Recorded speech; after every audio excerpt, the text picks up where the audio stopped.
Okay, ready when you are.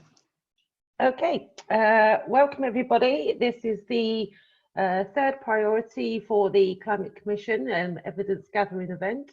This session is focusing on the measuring and reporting of scopes 1, 2 and 3. I have muted you all just whilst we have the presentations from the speakers.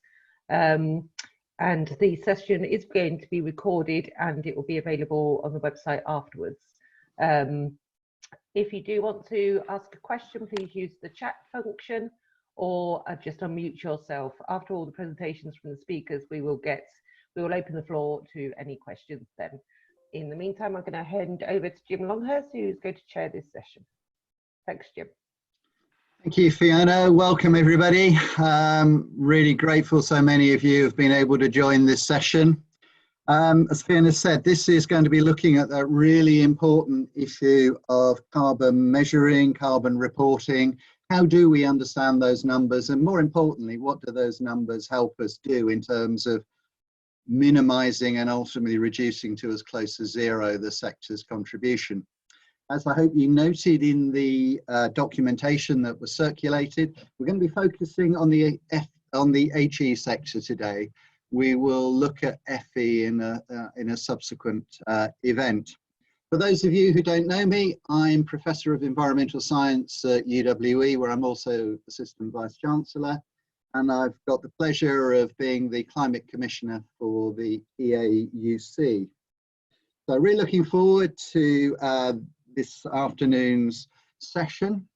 Should just remind you that the session today, although being led by the EAUC, the Climate Commission is perhaps a unique partnership between EAUC, the Association of Colleges, and Guild HE. And collectively, we represent a very significant component of the UK population. If you add it all together, staff and students, and just in the HE sector, around about 4% or thereabouts of the total population. So a very significant size with a consequent carbon emission as well. And we're going to grapple with some of those issues as we go forward. In organising today's activities, I'm joined by a student commissioner, Manveer Gill from the University of Warwick. Manveer, have a wave, let them know where you are, say hi. Hi everyone. And with Manveer helping me is AlexBols. Say hi, Alex. Hi everyone. So when we come to the debate and discussion part of our proceedings, Manveer and Alex will be help with the running of that, making sure we're all behaving with good virtual meeting etiquette. They'll be scanning the chat function where I hope you'll all be adding questions that we need to consider as part of our deliberations. So please don't hesitate in putting your questions down, and we'll be scanning those and try and get it through as many of those as we can. So moving on, we've got a really eminent panel of people to provide evidence for us today. We're really looking forward to their contributions. You'll have seen their biographies in the circulated paperwork, but could I just ask Andy Nolan from the University of Nottingham just to say hi? Not currently on my list of people. Andy, where are you? Good afternoon, everyone. Nice to see you. Hi, there we are. Thanks, Andy. We're also joined by Dan Cook from HESA. Dan, say hi. Thanks, Jim, and thanks, Fiona, for organising this session as well. I'm Dan. And Angus Warren from Advanced Procurement APUC. Angus, say hi. Hi. Hello, everyone. Yeah. Good, and that was a good way for us to check the volume as well. Yeah. So that all seems to be working okay, at least at my end. So how we're going to proceed is as follows. The Climate Commissioners have identified a series of questions which you will have seen in the circulated documentation. I'm going to ask those questions of the panel. I'm going to work my way through each panelist with the same question. I might mix it up a bit with who I start with just to keep the panelists on their toes, but we will hear their evidence as we take each question in turn. And we'll then turn our collective attention to the questions that you're all going to be posting on the chat function. So in my mind, at least, we've got some really quite critical issues. How do we minimize the carbon that's associated with the near 2.7 million staff and students that are in the higher education sector? How do we reduce the carbon emissions associated with the something like 37 billion of expenditure? These are all pre-COVID numbers, by the way, so everything post-COVID might be quite different, but looking backwards at least, 37 billion. How do we reduce the carbon intensity of that enormous number? And when we think about scope 3, how do we calculate the emissions associated with the 485,000 or so international students in the UK? How do we account for their inbound and outbound travel? And then there's the issue of transnational education as well.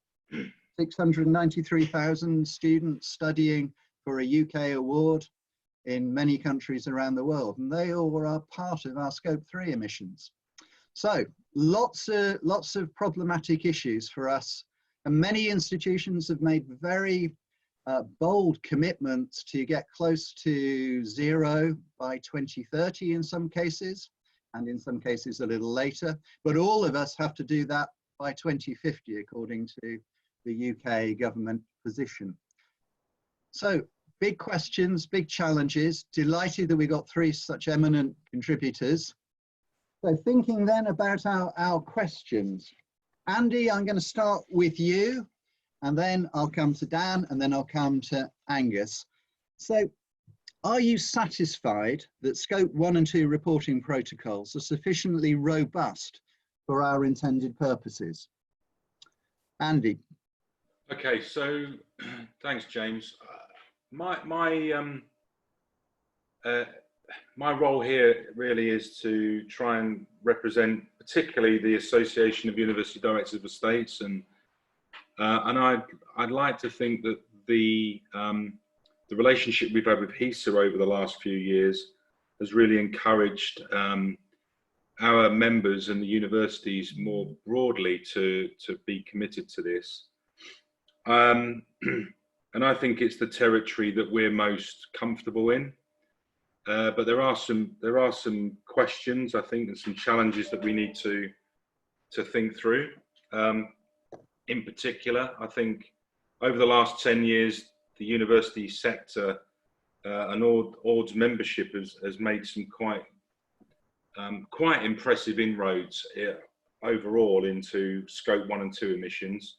But I think the devil is in the detail, and there's still a lot of discretion that universities have in terms of and room for interpretation of scope, both in terms of geography and in terms of the greenhouse gases that are reported. And I think there's a balance to be struck between probably 3 elements. One is accuracy and completeness.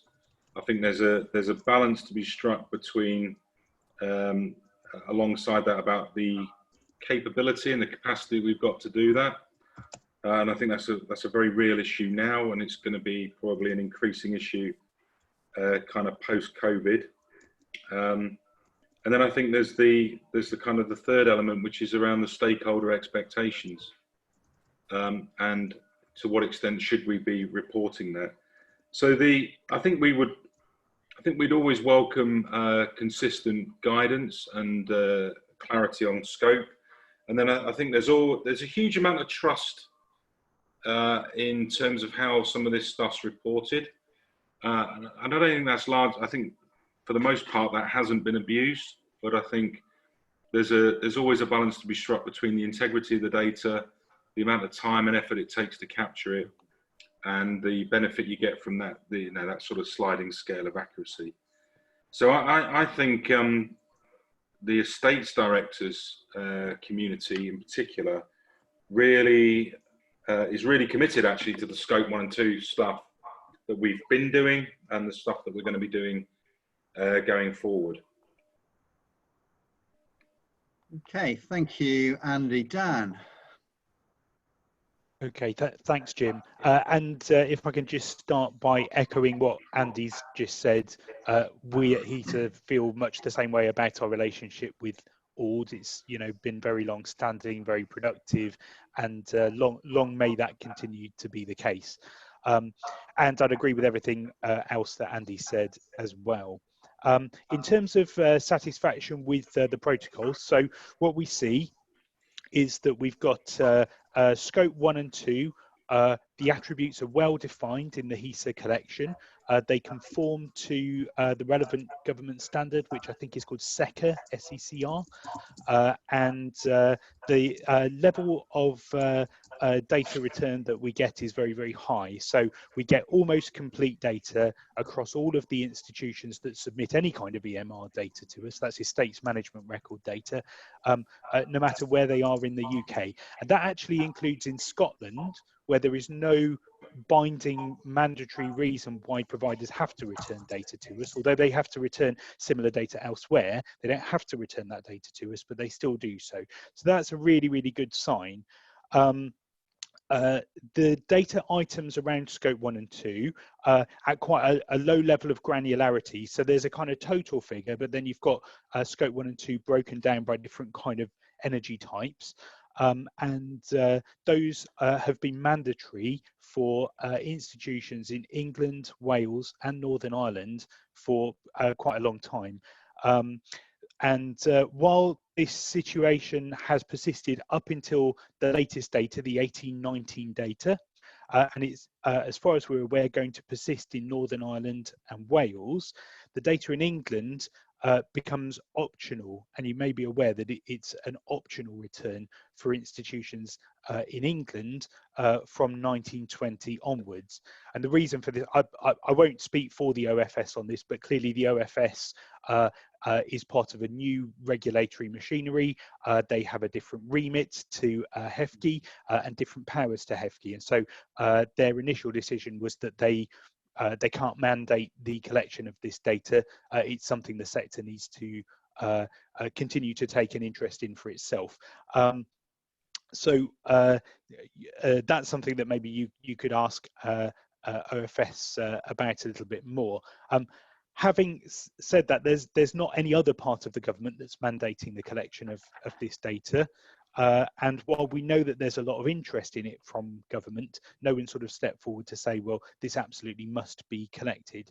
So we have to recognise that there's a risk from 1920 onwards that we might see less compliance in England. So notwithstanding everything that Andy said, there are pressures everywhere and there is no kind of compulsion on providers to return that data. So that's a matter of some concern for us and I think for everyone in this session. I mean, the fact that Scotland's been returning the data on an optional basis up till now gives us some reason to hope, and what Andy said also about the level of commitment gives us some reason to hope. We're also aware that it's a matter of public record that the OFS board has considered various issues around carbon reporting at their January meeting. Although the minutes haven't yet been published from that meeting, my understanding is that those proposals in the papers that are available online were relatively warmly received by the board, and they're looking at what they're going to do to work out what the OFS's future position might be here. But they did lay out some options that might include mandating a form of reporting. One of the concerns I understand is around the burden of reporting. So obviously the HESA data is currently mandatory at quite a low level of granularity.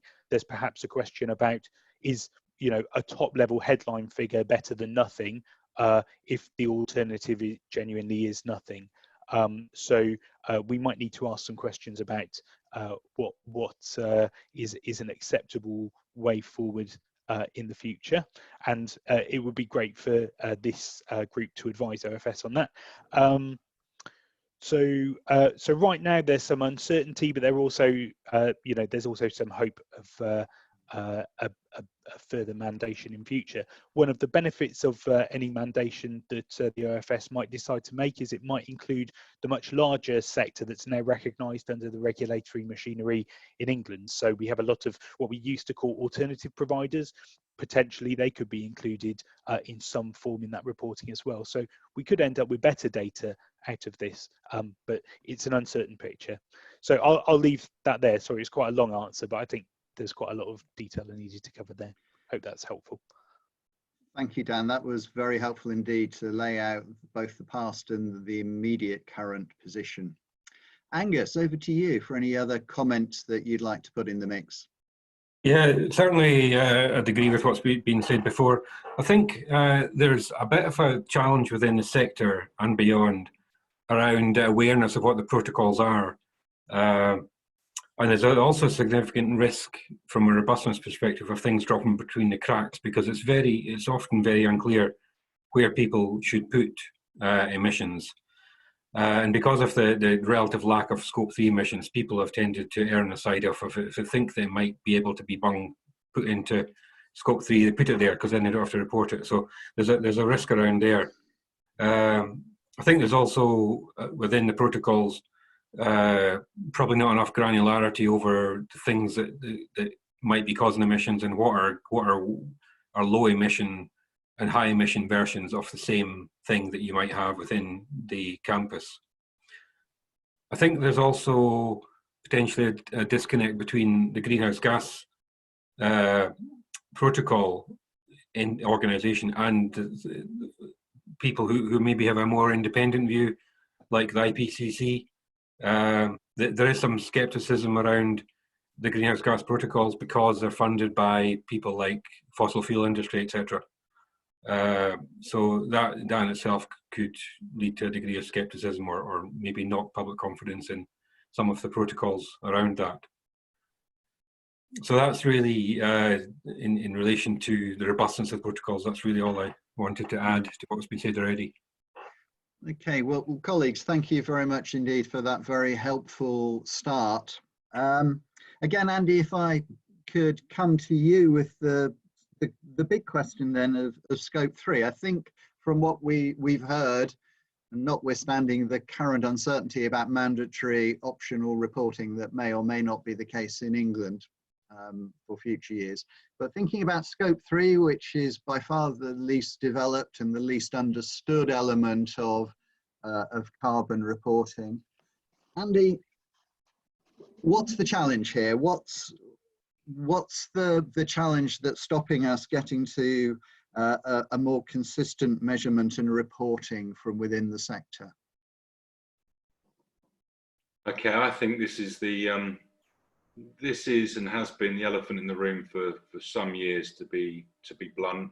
I'm going to try and answer this in two ways. One as me, as a director with a particular view on it, and one as Ord. And there is a slightly nuanced difference to that. I think as a sustainability professional, it's been laudable that we've attempted to apply a consistent methodology to our Scope 3 emissions, and without doubt,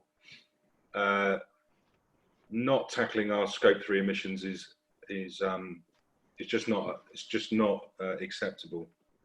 And proportionately, we recognise that Scope 3 is by far the biggest and most important area to hit.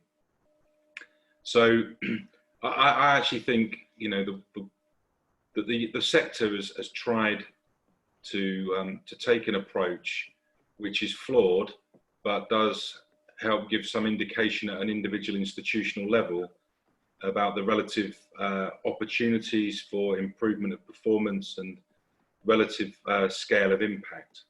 So my answer as an Ord representative is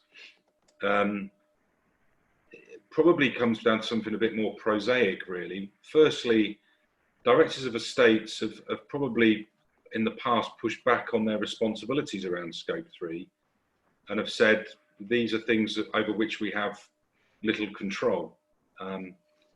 And I think there's, over the last few years, there's been a growing acceptance that they've got more influence and they should exert more influence over some of these things. So certainly within an estates and facilities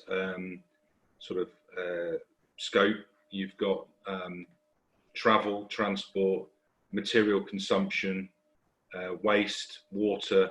All of these things are certainly elements of an estate strategy and business as usual. And then, of course, there's construction, and within our construction portfolios, you know, the sector's been quite proud and quite boastful of its investment in construction over the last 5 years, and there's been a real boom in that sector.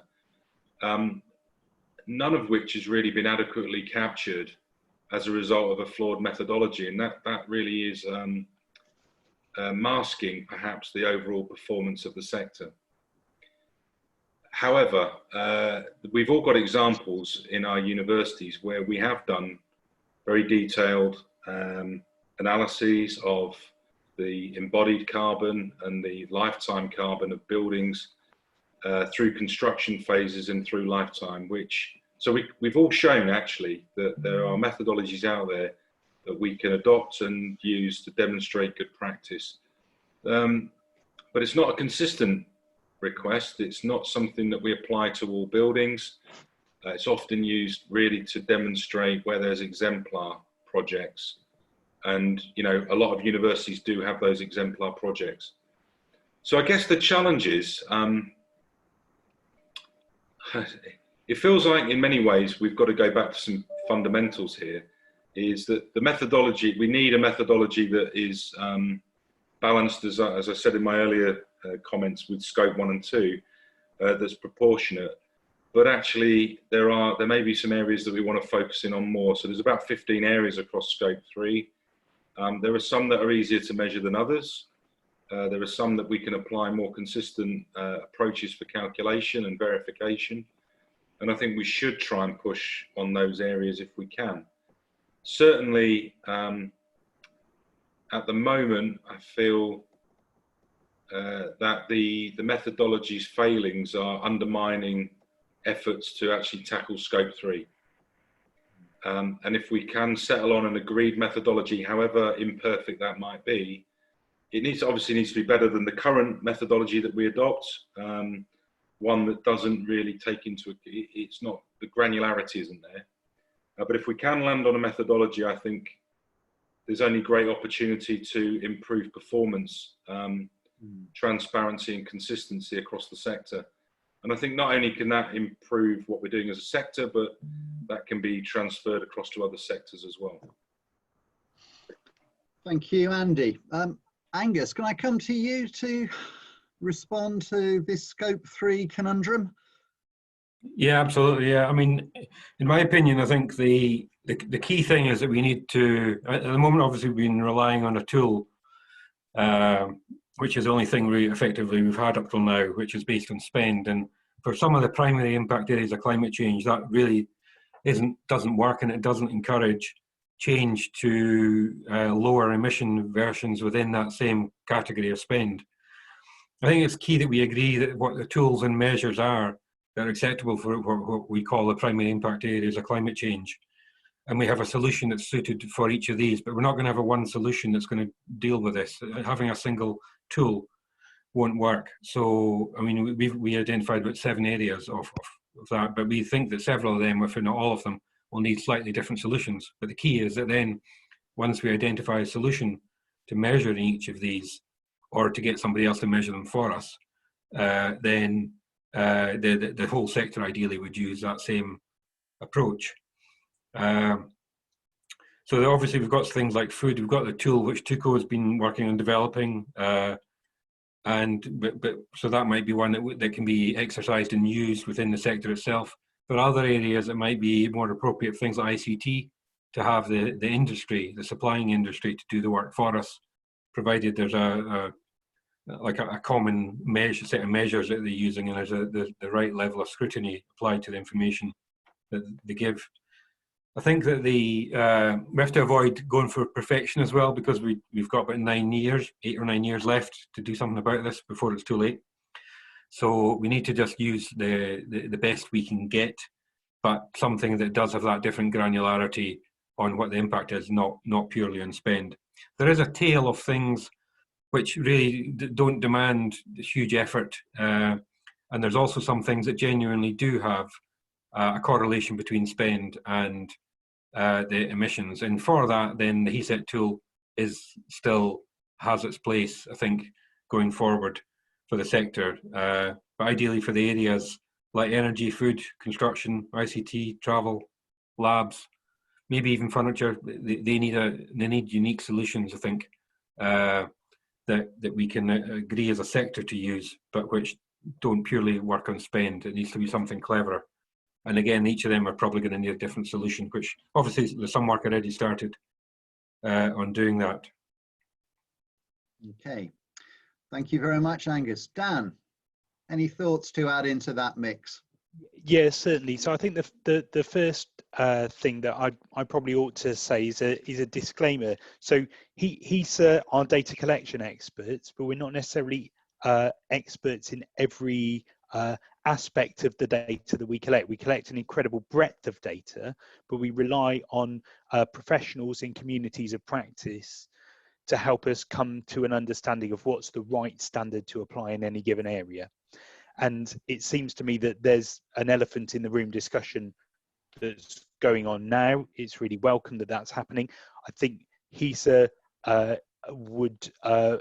our position would be that we would prefer to collect the right data that is useful to the sector in achieving its targets. So if we can identify that there's a settled will in the sector to change the standards that are currently embodied in the HESA tool to something different, then we're very happy to make that change. And the same applies to guidance. You know, if there are concerns about consistency, then as long as those can be made clear to us what those are, we're happy to try and change our practice to align with, you know, what the settled will is. The difficulty is we don't have the authority or the power to kind of settle the sector's will for it. So we would look to bodies like AUD and others represented on the panel to help do that. So you know, we stand ready, I suppose, is the message there. Sorry, just to clarify as well for everyone. Sorry, when I was talking about the HESA tool rather than HESA, just for those that are listening in. Yeah. Oh, that's helpful, because I heard HESA and I thought, right. Yeah, that's really helpful. Thanks, Angus. Yeah, I think the point that I made generally stands, though. You know, if there are things missing, and there are things missing, then you know, we look to you good folks to help us put those improvements in place. What have we got at the moment? We are collecting pretty much complete Scope 3 data, as far as we're aware, around wastewater, because wastewater and treatment of wastewater has been a long-standing mandatory field. It's the only mandatory Scope 3 data that we collect, and as a result, everyone returns it. So if there are problems with it, that might be a separate issue, but the data is collected and it's there. We've also got pretty fully defined data around business travel, staff commuting, student commuting, waste and supply chain. And what we see in those areas which are not mandatory is that looks like about just slightly less than half of all institutions are returning data to us. And we don't really know how good or complete that data, how good or consistent that data is. So the effect of not having a mandate appears to currently be that we collect far less data. And if you've only got half the sector's data, then it's kind of probably less than half as useful. Those things exist. There could be an effort to improve compliance with reporting on those areas. I don't think we've got a construction area defined. We'd be very happy to define one if there's a sort of, you know, a working definition that folks are considering. So perhaps there's room for some kind of offline meeting once that will is settled. Very happy to talk to Andy and colleagues about that. I think that's probably everything that I could say that's useful. Okay, well, thank you very much, Dan. So some very helpful observations about the challenge that we face, but what increasingly came across to me is a great willingness to try and settle some of those issues. So we might want to return to that, Manvir and Alex, when we pick up some of the debate. How do we move those issues forward? Okay, so Dan, just checking, is your hand up to talk or is it just resting? It was just resting. Sorry, I didn't realise Okay. I was confusing. So the third question, and I'm going to start with Angus, if I may, on this one, and work through Dan and then back to Andy, is this question of how do we effectively lobby within and out with the sector of higher education to get scope 3 within our reporting mechanisms. We haven't got it yet, so let's ask that question. How do we move this into a reporting set of processes that isn't ideally optional? I suppose the first thing is trying to take people with us. So I think we have to, those who are slightly more informed need to be honest with people and highlight and be blunt with them on the fact that the reporting scope 1 and 2 alone is in reality bordering somewhere between meaningless and misleading. I think until we start to do all scope reporting, that won't identify the challenge for people. I mean, if you think based on the figures we've looked at, we estimate scope 3 to be about 62% of the sector's climate emissions. Yeah. So there's a huge chunk of our emissions that's not really visible to senior management at the moment. And at some point, everybody's going to have to report that. And the earlier we start to report it and make it visible within our sector, the earlier the enormity of the challenge will be seen. And then people can start working on it. So getting that message out there to try and get this done as early as possible with senior management teams. That's assuming that we don't have a mandate or it's not mandated, but trying to encourage the senior teams within institutions to take this on board. That scope 3 needs to be something that is tracked and recorded and reported, will help us in the long run, because it means we can get an early stab at the challenges and work through them. Putting it off is just something no sane person, once they realise how much of their emissions are buried in scope 3, no sane person would want to contemplate kicking that can down the road. They would want to try and address it as soon as possible. So I think it's about getting a message out there about the importance and the scale of scope 3, so that we can start to address it really as a sector. Okay, thank you very much, Angus. Dan, can I come to you to add to this set of evidence? Sure. So the first thing I'd say is to pick up on a point that Angus made earlier, which is we shouldn't let perfection become the enemy of a better solution than we've got now. Producing data on the totality of scope 3 is undoubtedly a difficult thing, and it's going to require a lot of focused effort. But actually, are we already in a position where 95% of scope 3 is already, we understand what would need to be done, and it's just a question of getting the reporting mechanisms and the collaborative action in place. And if that is the case, then it would be better to do that and then deal with the remaining 5% or 20% or whatever the missing proportion is as the next step. The fact that half of institutions are not really returning anything that's not mandatory in this space is a real concern. It doesn't speak well to the appetite for returning that data. I'm sure that there are lots of concerned individuals behind that lack of reporting, and I wonder if there's a question about the availability of advice, guidance, support for those individuals who have to do the reporting, and the resources within their institutions to make that happen? Is there some room for better collective action here to get, you know, national systems maybe involving the procurement consortia to try and improve that situation for them? The other point I think is, although I've mentioned it a couple of times, is the mandate. You know, if we don't identify a strong enough mandate, then there are always going to be free riders in any system. So the strongest mandate that we can possibly get would be some kind of legal one, but failing that, you know, some very strong statement from the relevant bodies would still be very welcome, as long as that was backed up with, you know, reporting capability to match those aspirations. So the stronger the mandate that we can get, the better. I think the better the data will be. Thank you. Andy, can you conclude this section, please? Yeah, thanks, James. I thought there's some really good points there made by Angus and Dan, and I'll try not to kind of repeat them, but I'm actually really positive about this. I think there's something very different in 2020 to where we were in 2010, and I am a little nervous of the mandating, and I say that with a caveat.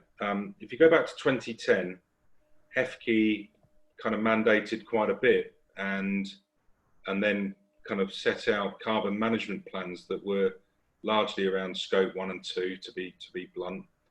We're now in 10 years on, we're in a very different place where the university sector has seen some really big commitments in terms of carbon reduction, and that's come without there being a real top-down mandating.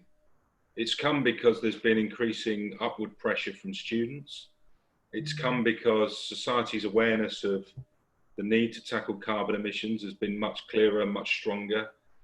And it's now socially unacceptable for institutions like the Russell Group and the Wider and the Post 92 and all universities across the UK to not report on their commitments again to carbon reduction. So I think the nuance to this is to expose this point that was made really, really neatly by Angus, which is to only report your scope 1 and 2, which is relatively easy in reporting terms, is just meaningless. You really do need to tackle the scope 3. And so if there's a message that comes out of the Climate Commission, I would urge that it focuses on that it says that the true carbon impact of our universities is way, way bigger than that scope 1 and 2. And any university that doesn't acknowledge that and attempt to report it is really misleading you. And I think those words, although they're strong, are absolutely on the money, and I totally endorse Angus's comments. But I also think there's some opportunities here, which and reasons why scope 3 won't be ignored by universities. Partly there's a reputational challenge and risk if they don't do that and if they're exposed. There are a number of kind of positive, if you like, carrot type drivers out there that are going to incentivize universities to do it, league tables and other such things. But I think there's also going to be a change in the landscape around research funding. So, you know, I think there's a really interesting, there's some really interesting dialogue going on right now about what's changing in a whilst we're in the middle of this COVID pandemic, what's changing to the operational practices of our universities. And it's very likely that we're all going to be very proud of ourselves in a few months' time to demonstrate the huge savings and cuts we've made in carbon emissions, not only in scope 1 and 2 on our campuses, but the absolute dive in terms of business travel. Mm. So actually, there's probably an opportunity here to demonstrate what changes have happened and why. Now, I don't think anybody is suggesting that we can continue to operate as universities in quite the way we are at the moment forever. But there's certainly an appetite amongst the community to learn lessons from this COVID-19 pandemic and not to just return to ways we've been in the past. So I think there's a couple of opportunities here. I fully expect the research councils to really much more stringently consider the things that they put in place in research grant funding for travel, and an expectation on researchers to reduce the amount of travel that they undertake as part of any research bid, particularly aviation travel.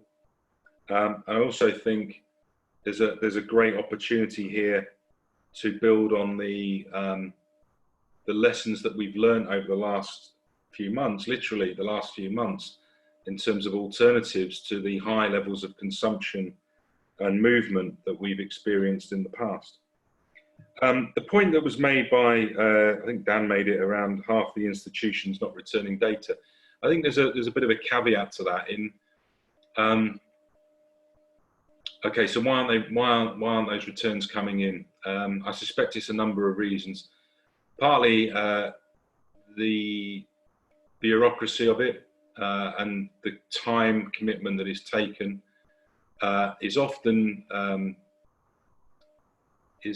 significant, and I would urge that by mandating it, that might make that an issue that can be overcome. But I do think the institutions need to know what the rules of the game are, don't they?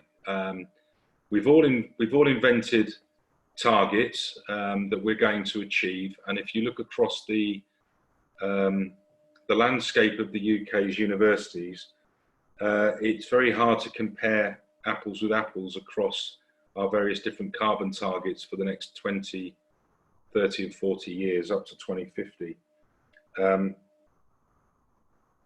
So I think that there probably needs to be some retrofitting of the rules of the game to some extent, so that scope 3 is almost certainly within all targets, and that there's a reasonably consistent approach to how those things are measured, such that we don't allow convenience to be getting in the way of the truth. And I'll stop there, James. All right, thank you. Unfortunately, my screen is just frozen, so I'm just gonna have to log out and log back in quickly. But Alex, could you just keep the show on the road on the question of how greenhouse gas reporting can be made more accessible to students to enable them to support the institution to become more sustainable? And I will get back online just as quickly as I can. But can we start with you, Angus?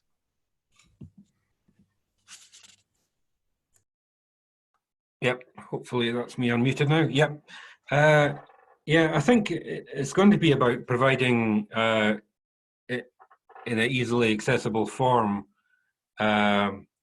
in something, a format or a portal where they would maybe have a reason to go to, or we could communicate with them easily to reach. So potentially it's about maybe having like a national register on maybe an EAUC website, or have it reported by NUS or SOS, as it's maybe now called.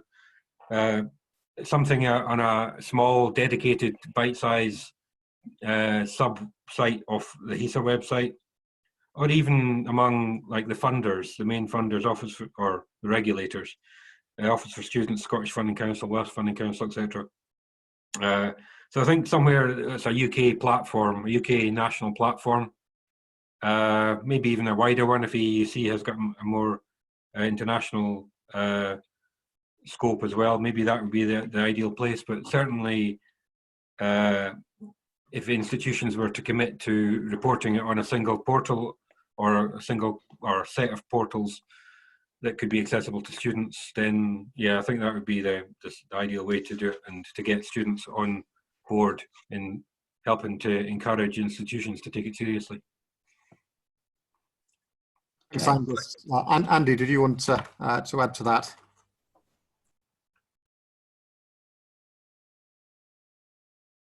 Yes, so thanks Angus. I mean, I think I think there's an absolute need to make the data accessible. And my caveat to the question really would be not just students. I think there's growing appetite amongst the whole sector, whether it's our both our staff, our students, our supply chains. But it's important that we are able to report consistently in one place. So I think the points that were made about a kind of central repository for that reporting information seems laudable. I can't speak on behalf of students quite so well as I can for staff, and I think it would be a good challenge to hear from students that are on the call or through written evidence to understand what would work best for them. Well, I guess the question is, to what purposes would they use the data, and what benefit would that bring both to the individual students and the cohort, but also the institution itself? Absolutely. Thank you very much. I'll come to Manveer in a second, because I know this question came from the student commissioners, but certainly something that struck me when hearing that is the extent to which institutions already report on it in their, for example, annual reports. I don't know whether anyone does do that, and it would certainly be interesting if people want to sort of come in once I've brought in Manveer. But Manveer, I know this came from the commissioners, and if you have a particular comment on this one. Yeah, so I think that obviously how students would use that data would vary depending upon the institution and also the students that are interested, because I'm sure there's a wide variety of things that they would like to do. But I mean, just speaking from having talked to some students, there is an interest to work alongside the estates, and at Warwick we have a lot of internships where students are involved on smaller projects that the estates are interested in, and they don't necessarily have the manpower to carry out all those projects. So again, that's only made possible because the estates have some data there to actually carry that out. But then there are always students interested in carrying out like research projects. And so on an individual level, and perhaps on a team kind of research level, that data would facilitate that across the university and make it useful potentially for the university. So I think that's kind of one thing. I might need to think a little bit more about that and get back to you in a little while. Okay, Alex, thanks for holding the fort. But I did catch up with much of what Angus and then Andy had to say. So Dan, anything to add to this last of the formal questions?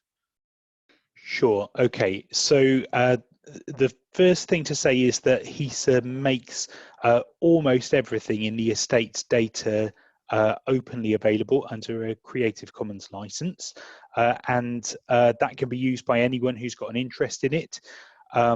Tables 3 and 4 of the data are the ones that deal with scope 1, 2 and 3 emissions. I've just posted a link, or at least something you can use as a link in the chat function of the meeting if anyone wants to go there and have a look at it. That data is used by things like the Green Gowns Award, the People and Planet organisation, Ord in their annual report. So the data is getting used in various forums, and that is, UK-wide data that's being used. So first of all, we're not in a terrible position. We're actually making a lot of this data openly available. There's a question, I think, around not just availability, but accessibility and interpretation. And it sounds like there is some desire to see more of that. There are lots of options there. I mean, the beauty of an open data license is that there are lots of organizations that could potentially do that. HESA could potentially do that. So perhaps thinking about what will be the best outcome and trying to sort of arrange for whatever organization is best placed to make this data more accessible is something that the Commission might like to consider. In terms of what HESA can do and does routinely around data outputs, we are in the business of trying to understand what users need from our data, and we routinely ask anyone using the data to get in touch with us if there's anything that they think needs to be changed in the way that the data is presented, or they have questions about what's collected, or they want to see improvements of pretty much any kind. So we would welcome, thoughts and feedback, either formally from the Commission or, individually from anyone who follows that link and goes to look at the data. If you think there's something missing, or you prefer to see something else here, then let us know. There's a web, there's an email address, officialstatistics@hesa.ac.uk, that you can use to sort of get that into the right team at HESA for them to consider. So I mean, I would agree, it's an enormous collection of data. There's around 1,000 data fields in the estates management record. That makes it pretty impenetrable for someone who's not dedicated. But we've tried to make it as accessible as possible, given that huge breadth. Do let us know what more we can do. Dan, thank you very much, and thank you also for putting the link up on the chat. And glad that HESA's very open to a dialogue to see what changes may make this both more accessible to a range of users, but also more useful for those users who may have particular and specific needs. Tim, may I ask a question? Sorry, it's Joy here. May I just ask a question? This is a question of our last speaker. To what extent HESA pro-rata the data? So for big institutions, they may look as though they've got huge emissions. To what extent is that done by HESA? Sure, yeah, happy to answer that. So we don't pro-rata the data per se in the way that we present it. What we do is we collect, so to give an example of wastewater, we collect the scope 3 emissions from wastewater in let me see, there's a residential total, non-residential total, a total of those two, and the scope 3 associated with wastewater treatment. But we also collect the total volume of wastewater. So you can kind of apply your own, you can, scale the data effectively. So anyone who wants to kind of understand the data in terms of it's scaled to either the size of the campus, or the number of staff or students, or the commodity in question, that's all available within the data. So if I may just follow that up with a brief comment. I mean, is this the root of the problem, that we have all this wonderful data, but actually we've no easily accessible and clear way of showing it on a sector-wide scale and comparing it, not just for students, but for staff, for government, for everything, anyone who's interested? Is that the root of the problem? And if so, whose responsibility is it? So if you want me to handle that question, so I think there are two problems. I think what you're right to identify that as one problem. I think we have also talked about the data standards, especially around scope 3, and I think if we're not satisfied that those are adequate at the moment, then that is also a genuine problem that probably needs addressing. And perhaps a lack of confidence in those standards in the sector means that there's a lack of willingness to expose the data too openly. Or at least in some kind of very easily accessible, highly promoted way. So I think that probably needs to be taken into account. So if we leave that aside for one moment, yeah, there is an embarrassment of riches in the EMR data. I mean, we've even got data on total surface area of bodies of water on campus. There's an incredible array of data that tells you about the physical environment, the quality of the environment, not just emissions. There's a lot of stuff in here. And if you think about the other data that HESA holds around finances, staff, students, you've also got those kind of figures that can be used to develop kind of indicators of various kinds. And I know Ord did some work several years back, about 5 years ago, with HEFKI and others to establish some key indicators. So there has been some work gone into producing those kind of, you know, balanced scorecard type outputs. But I think the crux of the question was, whose responsibility is it to do this? Okay, maybe Dan will just hold that question again, because I'm conscious that there's a lot it's of only questions. Partly ours is the short answer, though, it's Jim. Partly, I mean, but maybe there's a collective responsibility that. Yeah, I think so. We're happy to be part of that, but we can't do that for everyone. I think it has to be collective. Yeah. So there are just a couple of things I want to do before handing over to Alex and Manveer for the more open conversation. The first of those things is just to thank Dan, Andy and Angus for that very helpful set of contributions. We're not letting them off the hook yet. There's going to be a lot more conversation that they're going to have to be involved in. But I'm conscious that Matt from OFS has said he would be willing just to put a position out to us about the current OFS thinking. Matt, is that okay? Hi everyone. Yeah, thank you. That's fine. Yeah. So our position on this is that the OFS is somewhat more constrained than HEFCE is about operating in this area. You know, the legislation that creates us doesn't give us a role in this area. HEFCE had much more scope to be involved. And then from our point of view, there's, as been mentioned, the estates management record is a very large collection with lots of detailed data in, and by and large, most of that is not really required by the OFS for our regulatory purposes. But we recognise that students are concerned about this issue. We've had conversations with NUS and their new charity, Students on Sustainability. Conservative manifesto at the recent election reiterated the net zero commitment. I mean, there's a current lack of attention on sector emissions from government, but we suspect that might change.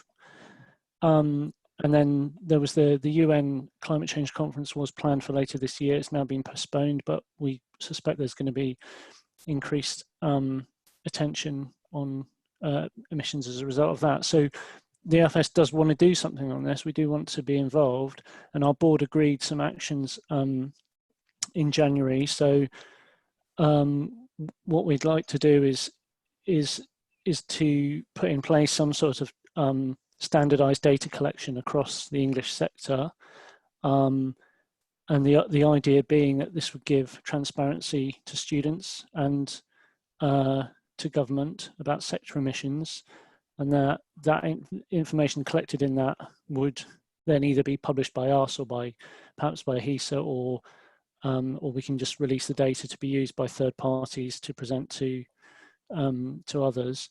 But this is not standard regulation for us. There's nothing we currently do that we can add this to. So we do need to consult with the sector about that, and hopefully that will be happening later this year. So I know I've had a discussion with Dan about HESA's role in this, and looking at a kind of the possibility of a more tightly focused sort of EMR light submission that might just involve looking at sort of carbon emissions in isolation.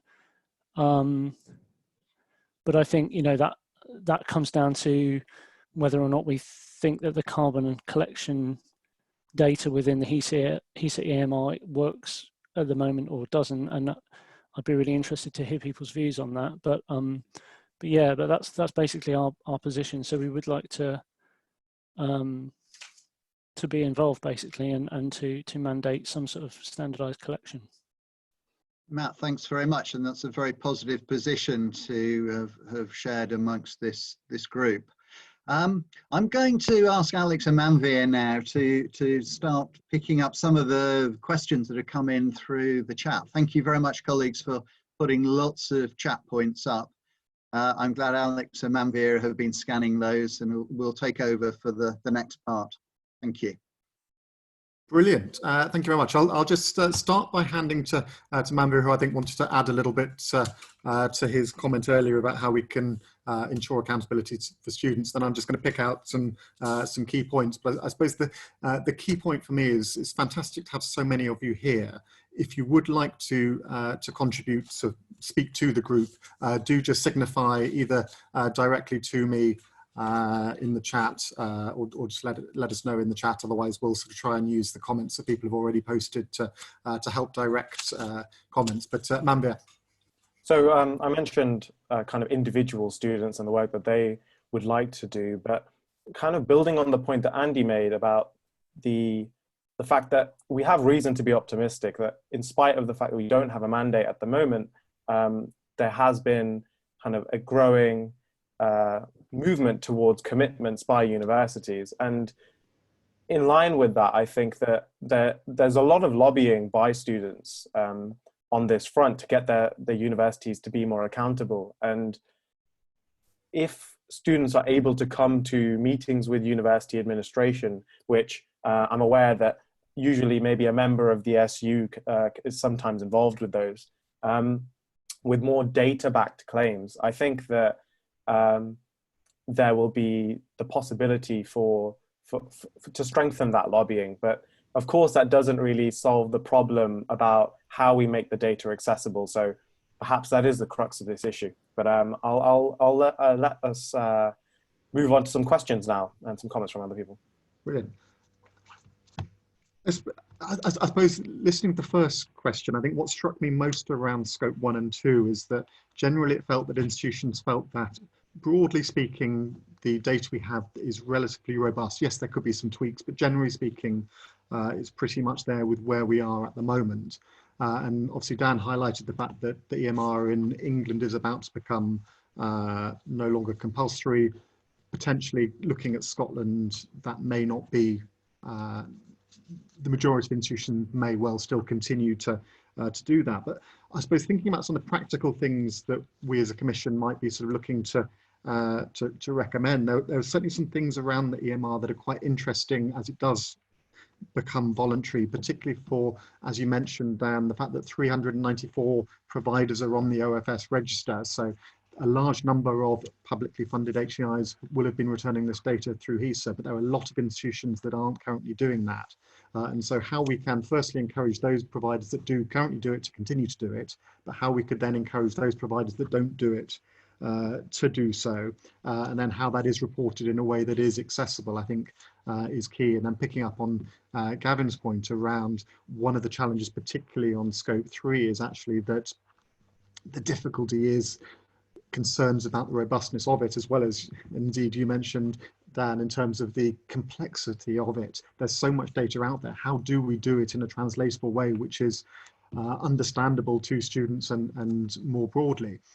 Fiona, I wonder if I might bring you in at this point, because I know that EAUC have been doing work with a scope 3 steering group around reporting, whether there's anything you might want to add in at this point, whilst I sort of see if there are any particular other questions to draw in. Yeah, thanks, Alex. So EAUC, we've been working with the purchasing consortia and HEPA and their responsible procurement group, and we have developed, we're just about to merge our groups between the purchasing consortia and Angus's groups with APUC. So we've got some steering groups that are looking at scope 3 and looking at the core areas.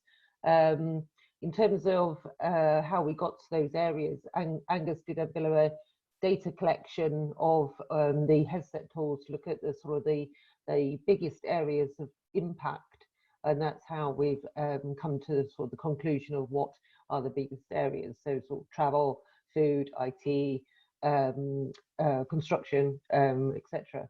So it is early days, but the original what I've been trying to do is to actually find what is already out there, what tools already exist, and whether they can be used for the sector, and then what doesn't exist and what do we need to do in terms of then agreeing what's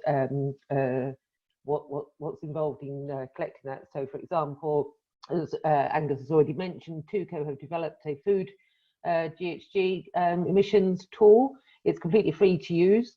It's on their website. So, you know, there are tools out there for some things, but then other things there aren't. We are working with University of Edinburgh, who have a travel tool, and we're hoping to get some funding for that to further develop that and make that available for the sector as well. I'm just in early talks with IT, and there's a Russell group of IT directors which I met with last week. So we're engaging with them and also engaging with the relevant sector associations for each of the areas. So I'm liaising with Jessica New-Sizer on the IT one, for example, Ord and the Sustainability Advisory Group, hopefully focusing on the construction side, and TUCO with the food one, etc. So there is some very early work happening, and the aim is to for these groups to come together to agree a proposal for what is measured, how it's measured, and then the hope is then that we have a collective sector agreement in terms of how we're going to do that, because just taking on all the points we've already said is that it really needs to be a sector-wide agreed way of measuring. So we all measure in the same way, and then we're all being consistent, and then we can really compare across institutions to have a whole sector approach. The longer term aim for the Scope 3 work is to then obviously have a sector-wide reporting portal, whether that is through using HESA, and again we're very aware of what's already been raised in terms of reporting and the capabilities, capacity, not putting too much more onus. So for the majority of institutions, they still use HESA, especially in Wales, Scotland and Northern Ireland, and in England, if we can work with OFS to get some mandatory reporting for scopes 1, 2 and 3, not necessarily all of the EMR data, but at least those core areas within the HESA data to be mandatory, then again we've got a whole sector picture. So sort of that's the long-term aim, if you like. Angus and Ash, I know you're here from HEPA. I don't know if you wanted to add anything else on that. No, Ash is fine. Angus? No, not really. No, I mean, obviously, I think you've captured it well. The fact we're obviously trying to bring things together. There was a huge risk in the sector, with the diversity of the sector, that there's lots of people trying to do the same things in different boxes, and I think we're managing to work together very effectively so that we avoid that duplication of effort, and we aim to get then as much as a consistent single UK sector solution as possible, which I think will make everyone's life much easier and make their work and the outputs much more credible. Yeah. May I have a word about this, please? So, University of Cambridge seem to have been reporting on Scope 3 for some long while, and in 2014, I see they had some sort of toolkit. Is this something that the rest of us are aware of, and is it something we could use? Because if they've done all the work and they've done it in 2014, instead of rethinking it, maybe we just use what they've done, or at least have a look at it. And others may be aware of this. It's the first time I've noticed it. I think every institution has access to the data comes from what's called the HESA tool, the Higher Education Climate Emissions tool. It was originally developed by ARUP, funded by HEFCE, and it was used right across the UK. So that's the purchasing consortia across the UK extract all the institutional spend, and for their members, I'm pretty sure all consortia still do it. We certainly do anyway. And we provide then the Scope 3 data based on that tool to the estates director in every university, who then pass it on as part of their submission to HESA. So the whole country uses that standard tool at the moment. But the problem is that tool's based on spend. And spend is, and that's where we need different solutions for different areas of impact, because the problem with spend is that the most efficient laptop you buy might often be the most expensive, but it might have the lowest climate impact. And the opposite is true if you use a spend as a determinant for reporting carbon.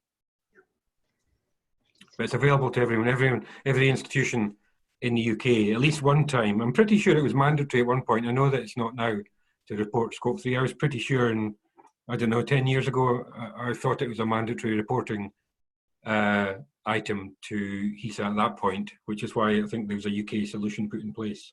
But obviously, I know that it's not mandatory now. So. I could just add but those purchasing consortia still do use it, and just we at EAUC, we're trying to, we appreciate the tool is flawed, but at this stage, this is the only tool that we do have. But one of the issues with the tool is that it's on completely old DEFRA conversion factors. So we are hoping to update the conversion factors. DEFRA were meant to announce them in the back end of last year. That was postponed because of the election. Then it was going to be in February. Now that's been postponed because of COVID. So until DEFRA announce the new latest conversion factors, then we can get the tool updated. As I say, we do appreciate it's still flawed, but it is what we've got. Brilliant, thank you. This certainly feels like a key area of either work or recommendations, and certainly the work that Fiona, you and your group are doing, being able to help come up with something which is accepted by the sector feels like an excellent step forward. I was struck particularly, however, by the point about sort of not letting the perfect become the enemy of the good. So having something which we're able to agree on and potentially sort of improve as we go along, certainly to my mind feels like a sensible step forward. I wonder, obviously Joy mentioned that Cambridge report their emissions.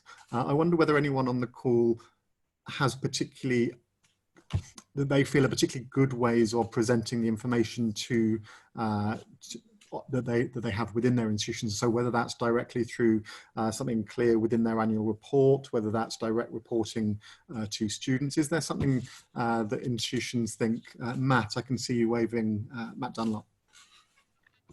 Well, we haven't resolved that issue of reporting to students, I don't think, because students do ask the question. Obviously, we have a net zero target, and the first question they ask is, generally speaking, you know, how does the food sold on campus relate to the net zero target? That might be one question they ask, and the reality is that we don't have the granularity of data within our spend data for catering to be able to distinguish. Even if we took, and we have taken, actions to reduce sales of meat, for example, there's no way that will come through in the spend data within the catering system. There isn't the granularity of data there. I recently commissioned a piece of work from the Carbon Trust, which I've mentioned to one or two on the chat, trying to establish against the international greenhouse gas protocol, rather than the sort of methodology set out in the UK, what our position is in relation to Scope 3, using their methodology, hoping that would be more up to date, with more up to date conversion factors than some of the tools that we've been using. The conclusion that I came to was that it was useful piece of work and to get us thinking, but I still think there's some gaps in that. I think international student travel was a gap. They recommended that it shouldn't be included, and David said that they'd had a similar piece of work, David Stutchfield, and from a different consultancy, and who recommended the same thing. And I think that's not acceptable for our sector. I think that's an emissions source that we have to own and try and influence. I think that the thing that I didn't get out of the exercise that I hoped I would was some sort of improved methodology for understanding emissions from individual companies. So to take the IT example, £1 spent of university money on laptops from Dell compared to £1 spent with HP. These companies must be reporting their emissions through carbon disclosure, and you would have thought that those emissions data out there to allow us to start getting more informed about where we're putting our money, and that sort of deeper methodology that lies behind the sort of headline level spend just doesn't seem to be out there yet. And I wondered if that's something the sector could lead on in sort of really drilling down onto some of these big sources within our data. Brilliant. I think the sector does. I mean, that's one of the things. One of the solutions for the impact area of ICT is to get more information from the supply market, but we don't want to do it at a supplier level, because HP supply really highly efficient kit and they supply really inefficient kit. And I think what we need to do is have the information on the kit that's actually getting bought, so that we by a particular institution, so that people can see that if you buy this laptop versus a different laptop, you get a very different emission footprint. So that's why I think so. So that's work that's started to get underway as part of the working groups that Fiona and I were mentioning earlier. And but it needs to be as accurate a level of data as possible, so that it drives good behaviour rather than just at supply level. But yeah, the principles, as you suggest, is right, but we need to go below the supplier level. We need to go to the actual equipment level, so that we know, against, if an institution is buying a certain type of laptop, then we know what the footprint is for that laptop, and then make the figures that we get reported. Ideally, getting the supplier to do as much of this on a national basis as possible per institution could be very helpful then. Brilliant, thank you. Andy, I think you wanted to come in. Yeah. Just thanks, Alex. I just wanted to make a quick point, really, and then a sort of suggestion. Just going back to where this part of the conversation started from Joy's comment with Cambridge. In preparing for this session, I'd canvassed colleagues across the Sustainability Advisory Group, and Cambridge were quite quick to raise exactly the same issues that we've been raising in this discussion today. So I didn't want you to feel, although there's clearly reports available, I would only support the comments that have been made in following that Cambridge have the same concerns that we do. It seems to me that with Scope 3, it's very, very broad in terms of the categories and the content that's within it. And of course, it's kind of compromised again by some elements of that are fairly readily captured and reported and can be defended, and others less so. And I think the example just given there around, laptop purchases or the scope to which you're capturing all your business travel, there are always elements with some significant error. So I suppose it's a question really is can we progress Scope 3 improvement in data and methodology by looking at the individual component parts of Scope 3 and building up different levels of confidence within it, such that we're able to give confidence to those that might want to look at the data, whether it's students or staff or indeed sort of authorities, bodies, OFS, etc., rather than sort of be always compromised by the bit of data that we find hardest to kind of justify. Brilliant, thank you. And I'm sure Fiona is busy feeding that into notes for the discussion within the steering group.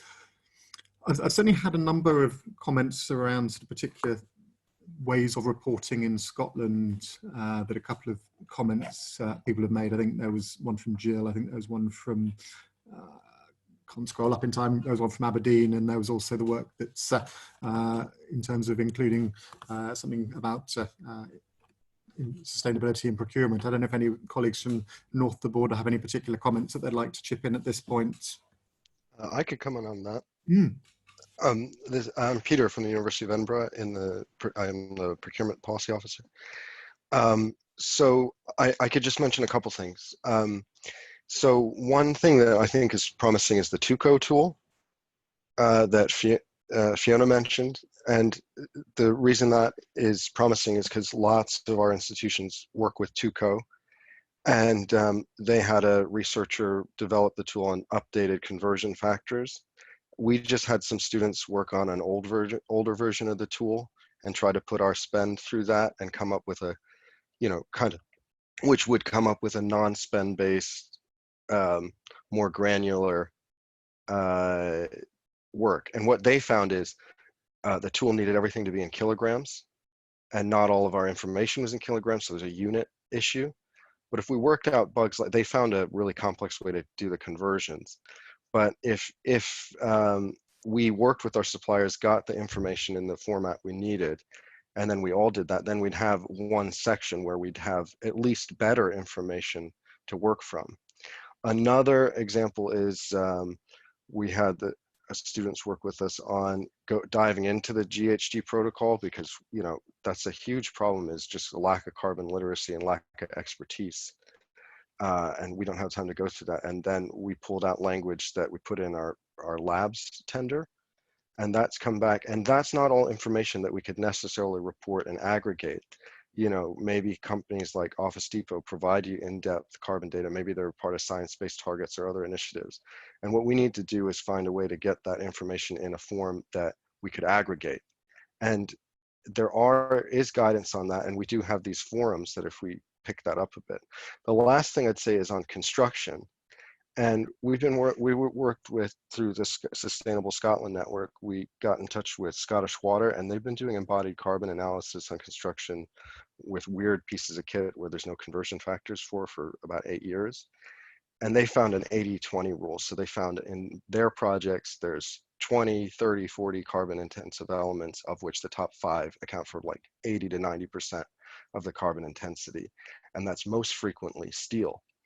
So we could do a carbon analysis on construction, potentially based on the documentation we do have, and that could be the bills of quantities, or it could be the design specification.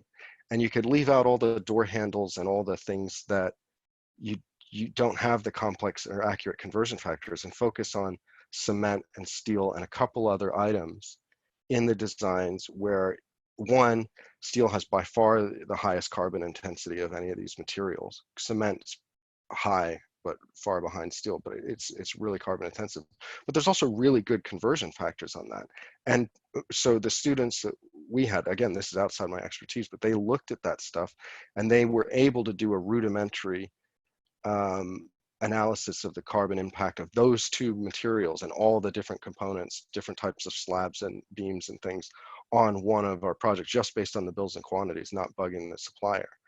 And maybe that's the area we could focus on, because the truth is, on some projects, you can't fit, it's not one computer versus another. If you want to reduce the steel in a project, you have to do it way before it gets to procurement, years before. So we need to know what the alternatives are. We need to engage design teams and things on that. And so we need to have a common information that would let us make those decisions even before funding incentives are there. So, but maybe that's one way the students suggested to do it. So they kind of came up with three ways that hopefully we'll keep engaging Fiona about it.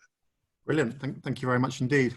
I've just put a question in the chat about sort of some of the key things that have been sort of striking me in terms of some of the practical suggestions around the compulsory nature of the MR or not being extended, scope 3 measuring, and transparency to students. If there are any other particular things that you think the Commission should be focusing on in this area where we could additionally add value to what's already being done, do either sort of chip in now or comment in the chat box. It is really helpful for us to be able to sort of capture some of these more sort of practical comments. Are there other, I'm conscious we have about 5 minutes or so to go. Are there other comments that people would like to chip in at this point? He says, busy scanning, seeing if anyone's waving at us.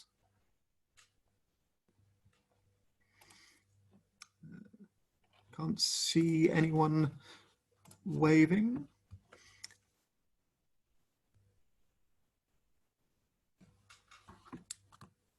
Right. Okay, Alex. If we've exhausted the questioning of colleagues, then why don't we let them out for good behaviour? we're at about 25 minutes in, so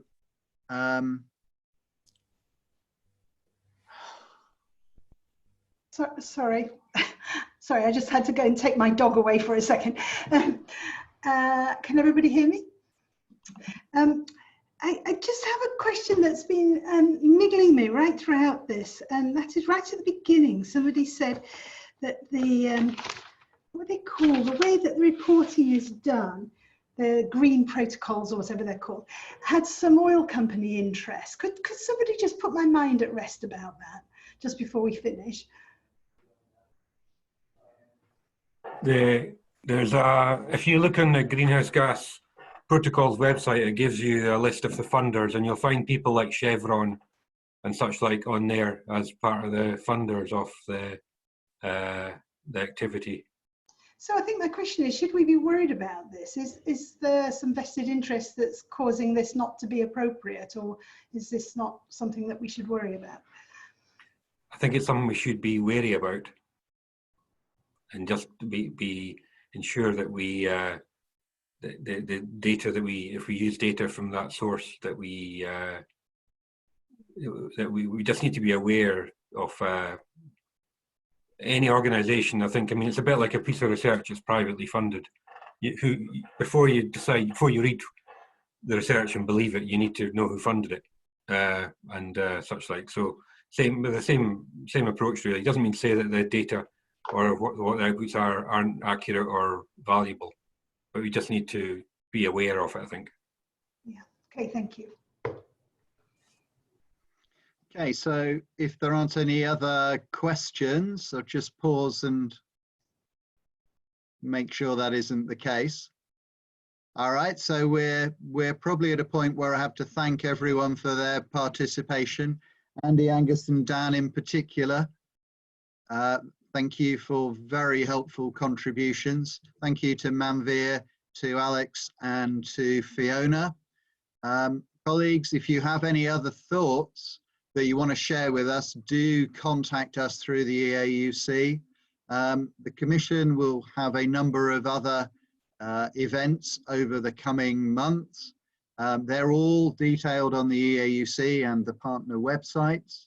Encourage you to make a date in your diary to join in with those. And with that, I think all I need to say is thank you. It's been extremely useful session. We've heard a lot of very important material. There's a lot for us to digest and to bring forward within the work of the Commission. So thank you very much. Thank you, Jim. Thank you. Thank you. Thank you very much indeed. Thank you. Thank you very much, everyone.